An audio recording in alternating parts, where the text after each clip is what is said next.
বর্তমানে স্টার জলসার সবচেয়ে পুরনো ধারাবাহিক অনুরাগের ছোঁয়া।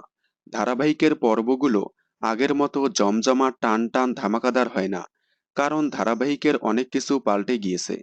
ধারাবাহিকের প্রধান নায়ক, খলনায়িকা সহ অনেক চরিত্র ধারাবাহিক থেকে বাদ দিয়ে পার্শ্ব চরিত্রদের নিয়ে এগিয়ে যাচ্ছে গল্প। তাই ধীরে ধীরে অনুরাগের ছোঁয়া থেকে মুখ ঘুরিয়ে নিচ্ছে দর্শক।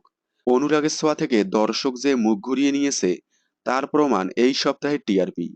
অনুরাগের ছোঁয়া এই সপ্তাহে তার সর্বনিম্ন টিআরপি দিল, যা এর আগে কোনোদিন দেয়নি।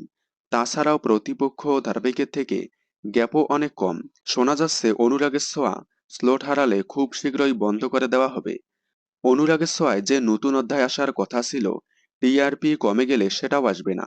ধারাবাহিকের প্রধান নায়ক না থাকায় এবং গল্প এলোমেলো হয়ে যাওয়ায় স্লট হারালেই বন্ধ হয়ে যাবে অনুরাগের ছোঁয়া।